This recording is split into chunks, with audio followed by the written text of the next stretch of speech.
It's Chennai taking on Delhi, and Delhi particularly after their match against Punjab. Despite how close it was a super over. They would have reckoned that they pull one out of the bag. What will their mental state be right now? Relief is the first thing, but when you come back onto the park, you're thinking maybe it's just something is with us this year.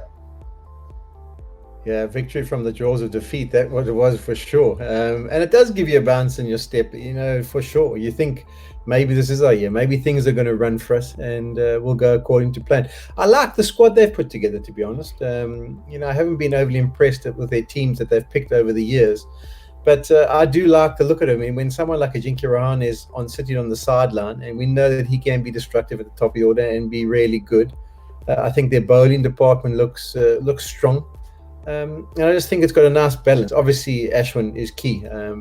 We hear that he's getting over that shoulder injury, and it might not be as serious as we first thought. But I hear he's going to be a big player for them. So hopefully he gets fit. And even someone like a Stoinis, who maybe have been disappointing over the years gone by, he seems to come into this RPL with a lot of confidence. His last 12 months in international cricket have been good. And I think he's going to go from strength to strength. And then you've got two South African bowlers. I mean, you can't. I was about to say that. Why is Paulie so happy with South Africa? He's got two big South African fast bowlers. But I'll tell you what, he's right. Because the other day in that game against King, they started off really well because they had two quality fast bowlers bowling pace. I like how Nokia slips to 145. It's not a big effort, 145. He just comes in and he's bowling 145. So that natural pace is working well in this tournament with two quality fast bowlers. Yeah, and KG, I mean, how KG did well last year as well. I think he had a super over that he managed to win for Delhi, and then to do it again there under some pressure. So yeah, that's important, and that's why it's always the international cricketers that you try and get in there, because they've had that extra experience. They've performed under the immense pressure of the international game, and usually they are the ones who can hold their own when it comes down to the crunch. So I like it, and Ricky Ponting's a very positive individual, and if they do get on a bit of a roll, he's a tough customer. He'll keep them buoyed and keep them raring to go.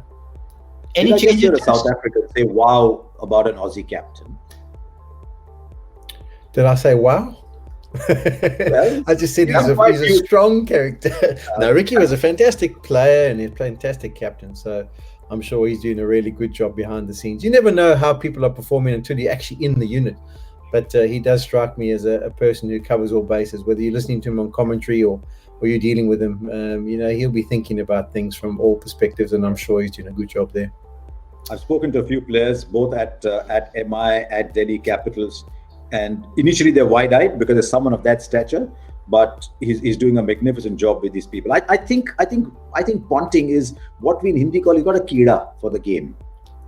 He just likes the game so much. He likes to be involved with the game little. I think that makes a big difference.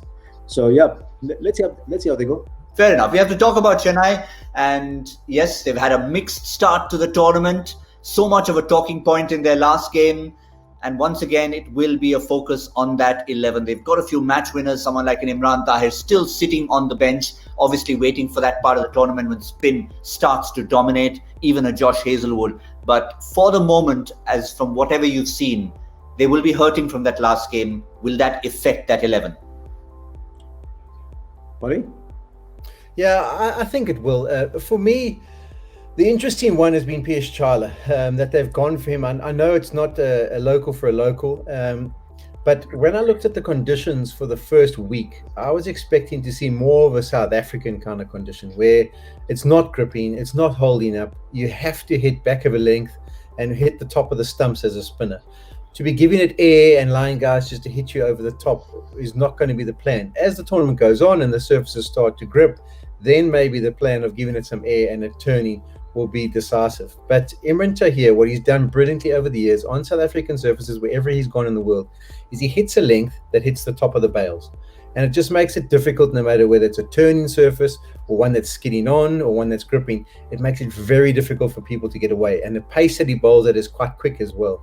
So I have been a little bit surprised that they haven't turned to him earlier. But then I suppose you've got to say, okay, well, how do we balance it? Does Curran miss out? Does Lungi Ngidi miss out? in order to get him in. I think that's the hard decisions for them to make. But for me, Tahir also coming off having played cricket in the Caribbean, that might have been the option or the way I would have erred at the start of this tournament, particularly with more grass on the surfaces and then playing South African kind of conditions. That's the point I was going to make, Harsha. His match fitness. He may not have set the tournament on fire in the Caribbean, but he was match fit and raring to go.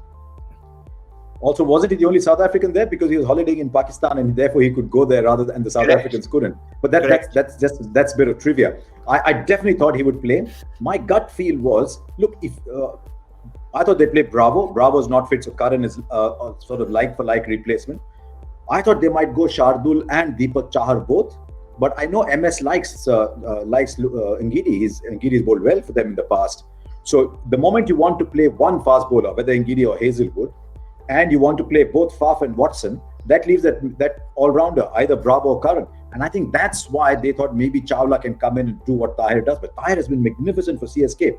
So now if Tahir has to come in, he has got to come in only for Ngidi and they play Shardul Thakur as the other fast bowler, because Faf is the only one who's got runs.